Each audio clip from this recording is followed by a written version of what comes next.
Hello dear students, next question number 11 ആണ് നമ്മൾ discuss ചെയ്യുന്നത്. അപ്പോൾ ക്വസ്റ്റ്യൻ ഒന്ന് ശ്രദ്ധിക്കുക, എവിടുന്നാണ് വന്നതെന്നുള്ളത് നോക്കാം. Okay right. അപ്പോൾ ക്വസ്റ്റ്യൻ കാണുമ്പോൾ നിങ്ങൾക്ക് മനസ്സിലായിട്ടുണ്ട് ആർ ഇസ് ഈക്വൽ ടു എന്താണ്, ഒരു റിലേഷൻ ആണ് തന്നിരിക്കുന്നത് അല്ലേ. ക്വസ്റ്റ്യൻ നോക്കി, R is equal to ordered pair 1 2 2 3 3 3 be a relation defined on the set 1 2 3 4. അപ്പോൾ 4 എന്ന് പറയുന്ന 1 2 3 4 എന്ന് പറയുന്ന സെറ്റിൽ നിന്നും അതേ സെറ്റിലേക്ക് ഡിഫൈൻ ചെയ്തിരിക്കുന്ന ഒരു റിലേഷനാണ് നമുക്ക് ഇവിടെ റിലേഷനാണ് ഇവിടെ തന്നിരിക്കുന്നത്. ഓക്കെ, ചോദ്യം ഇതാണ്, then the minimum number of elements needed to be added in R so that R becomes an equivalence relation. ഈ R എന്ന് പറയുന്ന റിലേഷനെ നമ്മൾ ഇക്വലൻസ് റിലേഷൻ ആക്കി മാറ്റണം. അപ്പോൾ നിങ്ങൾക്ക് സെർട്ടൻ എലമെന്റ്സ് ഇതിലേക്ക് ആഡ് ചെയ്താലേ, അതായത് നമുക്ക് തന്നിരിക്കുന്ന ഈ R എന്ന് പറയുന്ന റിലേഷൻ സെറ്റിലേക്ക് you have to add a certain elements. Add ചെയ്ത് കഴിഞ്ഞാൽ ഇതൊരു ഇക്വലൻസ് റിലേഷൻ ആവുള്ളൂ. പക്ഷെ നിങ്ങൾ ആഡ് ചെയ്യുന്ന എലമെന്റ്സ് എന്ന് പറയുന്നത് മിനിമം ആയിരിക്കണം. You can add A minimum number of elements from the set A cross A into the given set R such that this relation should form an equivalence relation. So minimum number of elements are നമ്മൾ add ചെയ്യേണ്ടത് such that the relation should be an equivalence relation. അപ്പോൾ ഇക്വലൻസ് എന്ന് പറഞ്ഞാൽ നിങ്ങൾക്കറിയാം, reflexive ആയിരിക്കണം, symmetric ആയിരിക്കണം, transitive ആയിരിക്കണം. So 1 by 1 ആയിട്ടാണ് നമ്മൾ ചെയ്യേണ്ടത്. ആദ്യം റിഫ്ലെക്സീവിനെ നമ്മൾ ശരിയാക്കി എടുക്കണം, പിന്നെ സിമെട്രിക് ശരിയാക്കണം, പിന്നെ ട്രാൻസിറ്റീവ് ശരിയാക്കണം. ഇപ്പോൾ ട്രാൻസിറ്റീവ് ശരിയാക്കുമ്പോൾ എപ്പോഴും ചിലപ്പോൾ അതിനെ സിമെട്രീനെ അത് ഡിസോർഡർ ചെയ്യും. അപ്പോൾ നമ്മളതിനെ വീണ്ടും ഓർഡർ ആക്കണം.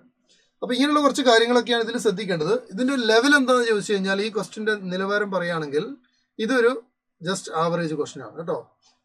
ഓൺലി ആവറേജ് ക്വസ്റ്റ്യൻ എന്ന് വെച്ചാൽ ആവറേജും പോലും ഇല്ല ശരിക്കും പറയുകയാണെങ്കിൽ ബിലോ ആവറേജ് എന്ന് പറഞ്ഞാൽ വലിയ കുഴപ്പമൊന്നുമില്ല, കാരണം ഓരോരുത്തരും ഇതിനെ വിലയിരുത്തുന്ന പോലെ ഇരിക്കും.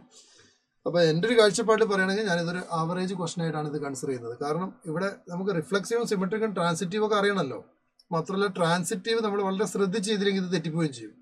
അപ്പോൾ പെട്ടെന്ന് നമുക്ക് കൃത്യമായി പഠിച്ചില്ലെങ്കിൽ ഇത് തെറ്റാനുള്ള സാധ്യത വളരെ കൂടുതലായിട്ടുള്ളൊരു ചോദ്യം തന്നെയാണ്. അതുകൊണ്ടാണ് ഇതിൻ്റെ ഒരു ആവറേജ് ക്വസ്റ്റിൻ്റെ കാറ്റഗറിയിൽ നമുക്കിത് ഉൾപ്പെടുത്താനുള്ള കാരണം. ഓക്കെ, അപ്പോൾ നമുക്ക് തന്നിരിക്കുന്ന റിലേഷൻ ഒന്ന് നമ്മൾ ശ്രദ്ധിച്ച് നോക്കുക. ഇതാണ് റിലേഷൻ. ഇതിലേക്ക് നമ്മൾ we have to add some ingredients such that this relation should form a equivalence relation. അപ്പോൾ നമ്മൾ ആഡ് ചെയ്യുന്ന സാധനം മിനിമം ആയിരിക്കണം. ഓക്കെ, തോന്നിയതുപോലെ ഇടാൻ പാടില്ല, മിനിമം നമ്പർ ആയിരിക്കണം. എന്ന് പറഞ്ഞാൽ നമ്മൾ ആഡ് ചെയ്യുന്ന എലമെന്റ്, ഒരു എലമെന്റ് നമ്മൾ ആഡ് ചെയ്യുന്നത് മിസ്സായി കഴിഞ്ഞാൽ അത് ഇക്വലൻസ് എന്നുള്ള റൂളിനെ വയലേറ്റ് ചെയ്യും. അപ്പോൾ ഇക്വലൻസ് എന്നുള്ള റൂള് സാറ്റിസ്ഫൈ ചെയ്യുന്ന രീതിയിലേക്ക് minimum number of ordered purse നമ്മൾ എന്താണ് ആഡ് ചെയ്യേണ്ടത്, ആ എണ്ണം മാത്രമേ ചോദിച്ചിട്ടുള്ളൂ, ഏതാണെന്ന് ചോദിച്ചിട്ടില്ല, എണ്ണം മാത്രം. പക്ഷെ ഏതാണെന്ന് അറിഞ്ഞാലേ നമുക്ക് അത് എണ്ണി നോക്കാൻ പറ്റത്തുള്ളൂ അല്ലേ. അപ്പോൾ എന്താണെങ്കിലും ശരി, ഞാൻ തന്നിരിക്കുന്ന റിലേഷനെ നമ്മൾ കൺവേർട്ട് ചെയ്യണം. അപ്പോൾ R എന്ന് പറയുന്ന റിലേഷൻ സെറ്റിലേക്ക് നമ്മൾ എലമെന്റ്സ് ആഡ് ചെയ്യുമ്പോൾ സ്വാഭാവികമായിട്ട് റിലേഷൻ മാറും. ലെറ്റ്സ് സേ R1, നമ്മളെ പുതിയ relation, this is the new relation. ആ ന്യൂ റിലേഷനിൽ നിർബന്ധമായിട്ടും 1 2 ഉണ്ടാവണം, 2 3 ഉണ്ടാവണം, 3 3 ഉണ്ടാവണം. ഇത്ര എലമെന്റ്സ് ഉണ്ടായിരിക്കണം. ഇതിലേക്ക് നമ്മൾ ആഡ് ചെയ്യുമ്പോൾ റിലേഷൻ മാറി. ആ റിലേഷന്റെ പേരാണ് R1. ഓക്കെ, ഇനി നമ്മൾ ആദ്യം ശ്രദ്ധിക്കേണ്ടത് റിഫ്ലെക്സീവ് ആണ്. നമുക്കറിയാം ഈ റിലേഷൻ ഡിഫൈൻ ചെയ്തിരിക്കുന്നത് ഈ സെറ്റിൽ നിന്നാണ്. ഈ സെറ്റിന്റെ പ്രത്യേകത നിങ്ങൾക്കറിയാം, ഇതിൽ 1 2 3 4 4 എലമെന്റ്സ് ഉണ്ട്. ഓരോ എലമെന്റും അതിനോട് തന്നെ റിലേറ്റഡ് ആയി വന്നാൽ അത് റിഫ്ലെക്സീവ് ആവുള്ളൂ. അപ്പോൾ തന്നിരിക്കുന്ന സെറ്റിൽ 1 ഉണ്ടെങ്കിൽ 1 1 നമ്മളെ റിലേഷൻ സെറ്റിൽ ഉണ്ടാവണം. So clearly we can see that here 1 1 is missing. So I am adding 1 1. Okay, now 2 2 ഇതിൽ ഉണ്ടാവണം. സോ ഞാൻ ആഡ് ചെയ്യുന്നു 2 2. 3 3 ഇതിൽ ഉണ്ടാവണം. ഞാൻ ആഡ് ചെയ്യുന്നു 3 3. Okay, 3 3 is already there. So no need to add. ഒരു എലമെന്റ് ഒരു പ്രാവശ്യം ഇടാൻ പാടുള്ളൂ. ഇനി 4 4 ഉണ്ടാവണം. ഇപ്പം തന്നെ നമുക്ക് മനസ്സിലായി നമ്മളിപ്പോൾ ഒരു 3 എലമെന്റ് ആഡ് ചെയ്തിട്ടുണ്ട്. ഈ 3 എലമെന്റ് ആഡ് ചെയ്തുകൊണ്ട് ഇത് ഇക്വലൻസ് റിലേഷൻ ആവില്ല. കാരണം എന്താണ്, ഇതിപ്പോൾ റിഫ്ലെക്സീവ് ആണോ എന്ന് ചോദിച്ചാൽ റിഫ്ലെക്സീവ് ആണ്. 1 എടുത്താൽ 1 1 ഉണ്ട്, നമ്മൾ ആഡ് ചെയ്തല്ലോ. 2 എടുത്താൽ 2 2 ഉണ്ട്, 3 എടുത്താൽ 3 3 ഉണ്ട്, 3 3 ഇവിടെ ഓൾറെഡി ഉണ്ട്, 4 എടുത്താൽ 4 4 ഉണ്ട്. അപ്പോൾ ഇതിലുള്ള എല്ലാ എലമെന്റും അതിനോട് തന്നെ റിലേറ്റഡ് ആയിട്ട് വരുന്ന ഓർഡേഡ് പേഴ്സുകളെല്ലാം നമ്മൾ ഇതിൽ ഫില്ല് ചെയ്തു, ഇല്ലാത്തത് നോക്കി ഫില്ല് ചെയ്തു. അപ്പോൾ ഇത് റിഫ്ലെക്സീവ് ആയി. ഇനി ഇത് സിമെട്രിക് ആവണം. ഇപ്പോൾ 1 2 ഇതിലുണ്ട്. സിമെട്രിക് എന്ന് പറയുന്നത് സ്വാഭാവികമായിട്ടും നമ്മൾ ഈ 1 1 2 2 3 3 4 4 എന്നുള്ളത് നമ്മൾ എടുക്കാറില്ല. കാരണം അത് എപ്പോഴും തിരിച്ചു എഴുതുമ്പോൾ അത് തന്നെയാണ്.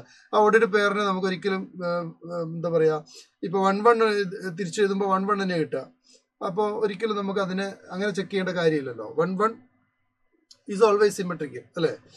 1 1 വന്നു കഴിഞ്ഞാൽ അത് സിമെട്രിക്. അതിൻ്റെ AB ആണെങ്കിൽ BAയും 1 1 തന്നെയാണ്. So no need to check like 1 1 2 2 4 4 3 3. ഇത് ചെക്ക് ചെയ്യേണ്ട കാര്യമില്ല. ഡിഫറെന്റ് ആയിട്ടുള്ള പെയർ എലമെന്റുകൾ എൻട്രീസുകൾ വരുന്നതിന് മാത്രം ചെക്ക് ചെയ്താൽ മതി. ഇപ്പോൾ 1 2 ഒരു ഡിഫറെന്റ് എൻട്രീസ് ആണ്, 1 2 ഡിഫറെന്റ് ആണ്. ഓക്കെ, 2 3 ഡിഫറെന്റ് ആണ്, അത് ചെക്ക് ചെയ്യണം. പക്ഷെ ഒരേപോലത്തെ എൻട്രീസ് വരുന്നത് സിമെട്രിയിൽ നമ്മൾ ചെക്ക് ചെയ്ത് വെറുതെ സമയം കളയണ്ട, അത് വിട്ടേക്കാം. ഓക്കെ, അതുപോലെ ട്രാൻസിറ്റിവിറ്റിയിലും അത് എടുക്കേണ്ട കാര്യമില്ല, അത് വിട്ടേക്കുക. അപ്പോൾ അത് നമ്മൾ ഒരിക്കലും ഇത്തരം കാര്യങ്ങളിൽ എടുക്കുന്നില്ല, സിമെട്രിയിലും ട്രാൻസിറ്റിവിറ്റിയിലും എടുക്കുന്നില്ല. ഇനി 1-2 ആണ് നമ്മൾ എടുക്കുന്നത്. 1-2 എടുക്കുന്ന സമയത്ത് അതിന്റെ സിമെട്രി എന്ന് പറയുമ്പോൾ അതിന്റെ 2-1 ഉണ്ടാവണം. 1-2 നമ്മളൊരു AB ആയിട്ട് കൺസിഡർ ചെയ്യുകയാണെങ്കിൽ അതിന്റെ ഒരു BA ഫോം അതിലുണ്ടാവണം. അപ്പോൾ 1-2 നമ്മൾ AB ആയിട്ട് എടുക്കുന്നു, അപ്പോൾ BA എന്ന് പറയുന്നത് 2-1 ആണ്. ആ 2-1 ഇവിടെ നോക്കിയാൽ നമുക്ക് കാണാൻ പറ്റില്ല, എന്ന് വെച്ചാൽ ഇതിപ്പോൾ സിമെട്രിക് അല്ല. Right now it is not symmetric. അപ്പോൾ നമ്മൾ ചുമ്മാ ഈ ഒരു 3 എലമെന്റ് ആഡ് ചെയ്തുകൊണ്ട് ഇത് എന്താവില്ല, ഇത് ഇക്വലൻസ് ആവില്ല, ബിക്കോസ് ഇത് സിമെട്രിക് ആയിട്ടില്ല. ഇനി സിമെട്രിക് ആക്കാൻ വേണ്ടി നമ്മൾ സർട്ടൻ എലമെന്റ്സും കൂടെ ആഡ് ചെയ്യണം. അതിന് ഞാൻ ഓൾറെഡി പറഞ്ഞു 1 1 2 2 3 3 4 4 നമ്മൾ നോക്കണ്ട. ബാക്കി 1-2നെ നമ്മൾ തിരിച്ചെഴുതുമ്പോൾ 2-1 എഴുതണം. ഇനി നമ്മൾ 2-3 തിരിച്ചെഴുതുമ്പോൾ 3-2 എഴുതണം. അപ്പോൾ ഇതിപ്പോൾ എന്തായി, നിലവിൽ ഇപ്പോൾ ഇത് റിഫ്ലെക്സീവ് ആയി, സിമെട്രിക് ആയി. ഇനി ഇത് ട്രാൻസിറ്റീവ് ആണെന്ന് നോക്കണം. ട്രാൻസിറ്റീവ് ആയി കഴിഞ്ഞാൽ ഈക്വലൻസ് ആയി. അപ്പോൾ എത്ര എലമെന്റ് നമ്മൾ ആഡ് ചെയ്തു? ഞാൻ ഇല കോഡറിൽ എഴുതിയിരിക്കുന്നതെല്ലാം ഞാൻ എക്സ്ട്രാ ആഡ് ചെയ്ത എലമെന്റ്. ഇപ്പൊ നമുക്ക് മൊത്തത്തിൽ ഇപ്പോൾ ഒരു ഇത്ര എലമെന്റ് ഉണ്ട്, ഇപ്പോൾ ഒരു 5 എലമെന്റ് ഉണ്ട് അല്ലേ. ഇനി ഇതുകൊണ്ട് മാത്രമായില്ല, നമുക്കിനി ഇത് ട്രാൻസിറ്റീവ് ആണെന്ന് നോക്കണം. ട്രാൻസിറ്റീവ് ചെക്കിങ് എങ്ങനെയാണെന്നുള്ളത് ഞാൻ കാണിച്ചു തരാം, ശ്രദ്ധിച്ചോ. ട്രാൻസിറ്റീവ് ചെക്കിങ്ങിന് നമ്മൾ ഒരു കാരണവശാലും ഇത്തരം സാധനങ്ങൾ എടുക്കേണ്ട. ഏതൊക്കെയാണ് ഇപ്പൊ പറയുന്നത് ശ്രദ്ധിച്ചോ. 1 1 2 2 3 3 4 4. ട്രാൻസിറ്റീവിന് ഈ സാധനങ്ങളൊന്നും നമ്മൾ എടുക്കേണ്ടതില്ല. ഓക്കെ, ഇനി ഞാൻ പറയാൻ പോകുന്നത് 1-2 ആണ് ഞാൻ എടുക്കുന്നത്. ആദ്യം 1-2 R-ലുണ്ട്. ഓക്കെ, കോമയല്ല, ആൻഡ് എന്ന് പറഞ്ഞു. 1-2 R-ലുണ്ട്, ആൻഡ് ഇനി 2-ൽ തുടങ്ങുന്ന ഏതെങ്കിലും പെയർ എവിടെയെങ്കിലും ഈ ഒരു റിലേഷനിൽ ഉണ്ടോ നോക്കുക. 2-ൽ സ്റ്റാർട്ട് ചെയ്യുന്നത് 1-2 ഉണ്ട്, ഇതാ 2-3. അപ്പൊ ഞാൻ 2-3യും R-ലുണ്ടെന്ന് പറഞ്ഞു. Okay, so definitely I should have 1-3. കാരണം AB BC ഉണ്ടെങ്കിൽ there must be AC. So this implies 1 AC എന്ന് പറയുമ്പോൾ എന്താണ് വരിക, 1 AB BC ആണെങ്കിൽ AC എന്ന് പറയുമ്പോൾ 1-3 R-ൽ ഉണ്ടാവണം. 1-3 R-ൽ ഉണ്ടോ എന്നൊന്ന് സെർച്ച് ചെയ്ത് നോക്കിയേ. ഇവിടെ നിങ്ങൾ മൊത്തത്തിൽ നോക്കുക, 1-3 എവിടെയെങ്കിലും ഉണ്ടോ എന്ന് ഇങ്ങനെ സെർച്ച് ചെയ്ത് നോക്കണം. 1-3 എവിടെ ഇല്ലല്ലോ. So in order to make it as transitive നമ്മൾ ഇതിലേക്ക് എന്ത് ഇട്ട് കൊടുക്കണം, 1-3 ഇട്ട് കൊടുക്കണം. 1-3 ഇടുമ്പോൾ ഞാൻ പറഞ്ഞല്ലോ ഇവിടെ സിമെട്രിക് എന്നുള്ളതിനെ ഡിസോർഡർ ചെയ്തു. കാരണം 1-3 ഇതിലിപ്പോൾ വന്നല്ലോ. 1-3 നമ്മൾ ഇടാതെ കാരണം എന്താ, ഇത് ട്രാൻസിറ്റീവ് ആക്കാൻ വേണ്ടി ഒരു 1-3 മിസ്സിംഗ് ഉണ്ട് അവിടെ. അപ്പോൾ 1-3 ഇട്ട് കൊടുത്തു. ഇനി 1-3 ഇടുമ്പോൾ എന്താ പ്രശ്നം എന്ന് വെച്ചാൽ അതിൽ 3-1 ഇല്ല. കാരണം എന്താണ്, 3-1 ഇതിലുണ്ടോ നോക്കണേ. 3-1 ഉണ്ടെങ്കിൽ കുഴപ്പമില്ല, 3-1 ഇതിലില്ലല്ലോ. അപ്പോൾ 1-3 ഇടുന്ന പോലെ തന്നെ നമ്മൾ എന്ത് ചെയ്യണം മക്കളെ, 3-1 ഇട്ട് കൊടുക്കണം. അപ്പോൾ സിമെട്രി ആയി, മനസ്സിലായോ. അല്ലെങ്കിൽ സിമെട്രി തെറ്റിക്കും. നമ്മൾ ഒരു ഭാഗത്ത് നിന്ന് റിഫ്ലെക്സീവ് ആക്കി സിമെട്രിക് ആക്കി ട്രാൻസിറ്റീവ് ആക്കാൻ വേണ്ടി ശ്രമിക്കുന്ന സമയത്ത്, സിമെട്രിക് ആക്കിയ സാധനം സിമെട്രിക് അല്ലാതെ പോകും ചില സമയത്ത്. അപ്പോൾ അതിനെ വീണ്ടും തിരിച്ച് സിമെട്രിക് ആക്കാൻ വേണ്ടി എന്താണോ നമ്മൾ ട്രാൻസിറ്റീവ് ആക്കാൻ വേണ്ടി ആഡ് ചെയ്തത് അതിന്റെ സിമെട്രിക് ഫോം ആയിട്ടുള്ള BA അതിലേക്ക് ചേർത്ത് വിടണം. അത് നിർബന്ധമായിട്ട് ശ്രദ്ധിക്കണം. ഓക്കെ, അതിലുണ്ടോ നോക്കുക, ഇല്ലെങ്കിൽ ഇട്ടാൽ മതി, ശ്രദ്ധിക്കുക കേട്ടോ. ഇനി നിങ്ങൾ നോക്കുക, നമ്മളിപ്പോ എന്താ പറഞ്ഞ 1-2ന്റെ കാര്യം പറഞ്ഞു. ഇനി നമ്മൾ വീണ്ടും ഒരു 1-2 എടുക്കുകയാണ്. ഇനി 2-ൽ തുടങ്ങുന്ന ഏതെങ്കിലും എലമെന്റ് നോക്കുക. ഇപ്പോൾ ഞാൻ 1-2 എടുക്കും. 2 തുടങ്ങുന്ന ഏതെങ്കിലും എലമെന്റ് ഉണ്ടോ. 2-3 നമ്മൾ പറഞ്ഞല്ലോ. പിന്നെ 2-1 ആണ്. അപ്പോൾ ഇത് AB ഇത് BC ആണെങ്കിൽ AC എന്ന് പറഞ്ഞാൽ 1-1 ആണ്. 1-1 ഓൾറെഡി നമുക്ക് ഇവിടെ ഉണ്ട്. ഇനി 1-2, ഇനി 2-ൽ തുടങ്ങുന്ന 2-2 ആണ്. അപ്പോൾ 1-2 അതിലുണ്ട് ഓൾറെഡി. ഇനി 2 തുടങ്ങുന്ന വേറൊന്നുമില്ല. ഓക്കെ, ഇനി നമ്മൾ 2-3 എടുക്കുമ്പോൾ 3-ൽ തുടങ്ങുന്ന എലമെന്റ് നോക്കുക. 3 തുടങ്ങുന്ന എലമെന്റ് ഏതൊക്കെയാണെന്നുള്ളത് ഇതിൽ മൊത്തത്തിൽ നോക്കണം. 2-3 ആണ് നമ്മൾ എടുക്കുന്നത്. 3-ൽ തുടങ്ങുന്ന എലമെന്റ് എവിടെയുള്ളതെന്ന് ചോദിച്ചത് 3-2 ഉണ്ട്. അപ്പോൾ 2-3 3-2 എന്ന് പറയുമ്പോൾ പിന്നെ വരുന്നത് 2-2 ആണ്. 2-2 ഇസ് ഓൾറെഡി ദർ. ഓക്കെ, ഇനി 3-ൽ തുടങ്ങുന്ന ഏതെങ്കിലും എലമെന്റ് ഉണ്ടോ, ഇതാ 3-1 ഉണ്ട്. നോക്കടാ, 2-3 3-1. അപ്പോൾ 2-1 ഇവിടെ ഉണ്ട്, കണ്ടോ, 2-1 അവിടെ ഉണ്ട്. അപ്പോൾ പ്രശ്നമില്ല.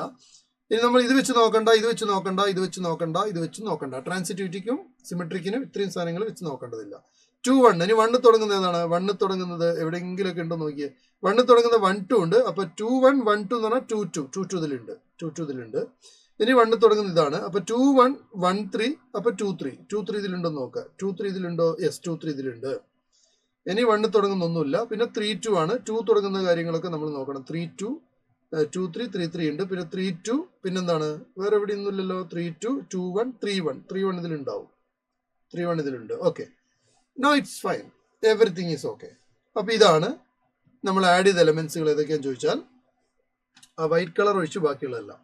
അതായത് ഇത് ഞാൻ ആഡ് ചെയ്തതാണ് 1-1, ഇത് ഞാൻ ആഡ് ചെയ്തതാണ്. അപ്പോൾ 2 ആയി, ഇത് 3 ആയി, 4 ആയി, 5 ആയി, 6 ആയി, 7 ആയി. So what is the answer? എത്ര എലമെന്റ്സ് ആഡ് ചെയ്യണടാ? 7 എലമെന്റ്സ് ആഡ് ചെയ്യണം. So option 4 is correct. മനസ്സിലായോ? അപ്പോൾ ഇത് വളരെ സിമ്പിൾ ആയിട്ടുള്ള ക്വസ്റ്റ്യൻ ആണ്. ഇത് അധികം ഒന്നും ചെയ്യാനില്ല, പക്ഷെ ചിന്തിക്കണം. ചെയ്യാനില്ല, എന്നാൽ ആലോചിച്ചിട്ട് വേണം ഇതിന് ആൻസറിലേക്ക് എത്താൻ വേണ്ടിയിട്ട് കേട്ടോ. ഓക്കെ, ക്ലിയർ ആണെന്ന് വിചാരിക്കുന്നു.